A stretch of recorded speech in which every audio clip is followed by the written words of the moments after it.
নমস্কার প্রিয় বন্ধুজন। মানব জীবন ঈশ্বরের এক অমূল্য উপহার।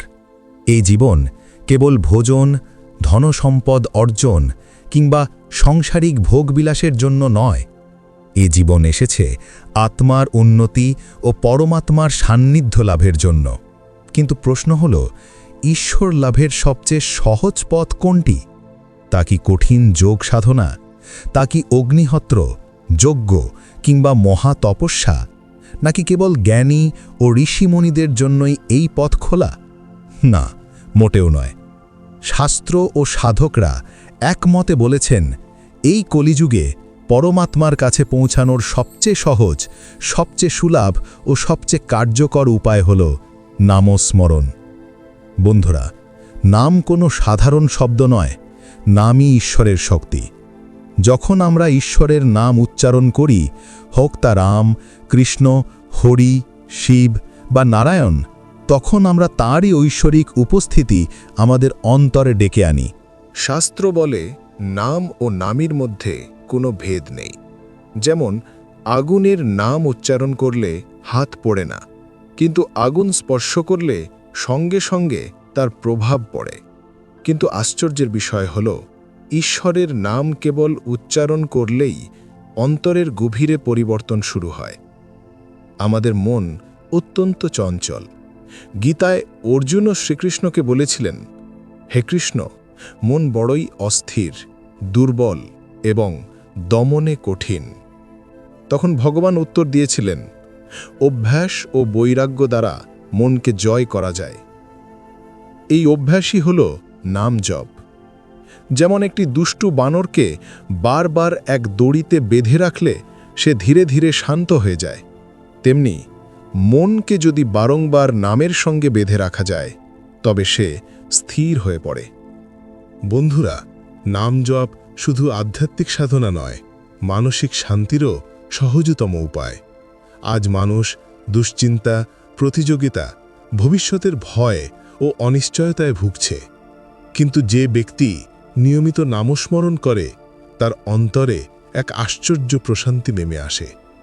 বৈজ্ঞানিকরাও প্রমাণ করেছেন, মন্ত্র বা নাম জপ করলে মস্তিষ্কের তরঙ্গ শান্ত হয়, হৃদস্পন্দন স্বাভাবিক হয় এবং শরীরে ইতিবাচক শক্তির সঞ্চার হয়।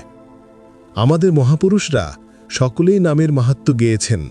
তুলসীদাস বলেছেন, জিহ্বার দ্বারে রাম নামের প্রদীপ জেলে রাখো, অন্ধকার দূর হবে। কবির বলেছেন, সাধু সহজ সমাধি হল রাম নাম রসে। মহাপ্রভু চৈতন্য মহাপ্রভু তো তার জীবনটাই সমর্পণ করেছিলেন নাম সংকীর্তনে। তিনি গান, নৃত্য আর আনন্দে বারবার ঘোষণা করেছেন, হরে কৃষ্ণ কৃষ্ণ কৃষ্ণ হরে হরে, হরে রাম রাম রাম হরে হরে। সত্যযুগে ধ্যান, ত্রেতায় যজ্ঞ, দাপুরে পূজা, এই ছিল প্রধান সাধন। কিন্তু কলিযুগে মানুষের আয়ু ক্ষীণ, শক্তি দুর্বল, মন চঞ্চল। তাই শাস্ত্র স্পষ্ট ঘোষণা করেছে, কলৌ কেবল নাম আধার, অর্থাৎ কলিযুগে একমাত্র নামই ভরসা, একমাত্র সেতু। যে ব্যক্তি নিয়মিত নাম জপ করে, তার ঘরে শান্তি থাকে, তার চরিত্রে সহনশীলতা ও বিনম্রতা আসে। ক্রোধ, হিংসা, ঈর্ষা ধীরে ধীরে বিলীন হয়, তার অন্তর পূর্ণ হয় দয়া, করুণা ও প্রেমে। এক সাধুর কথা প্রচলিত আছে। তিনি প্রতিদিন শুধু রাম রাম জপ করতেন। মানুষ তাকে নিয়ে হাসাহাসি করত। একদিন গ্রামে মহামারী ছড়ালো। এক শিশু মৃত্যুর দ্বারপ্রান্তে পৌঁছেছিল।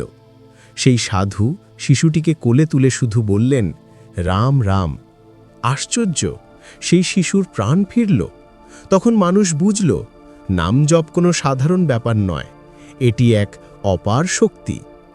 নাম জপের পদ্ধতি বড়ই সহজ। ভোরে স্নান শেষে শান্ত মনে বসুন। তুলসী বা রুদ্রাক্ষের মালা হাতে নিয়ে প্রেম ভরে ঈশ্বরের নাম উচ্চারণ করুন। তবে মনে রাখবেন, নাম জপ শুধু মালা দিয়ে সীমাবদ্ধ নয়। হাঁটতে হাঁটতে, কাজ করতে করতে, শোবার আগে, এমনকি নিঃশ্বাসের সঙ্গেও নামস্মরণ করা যায়।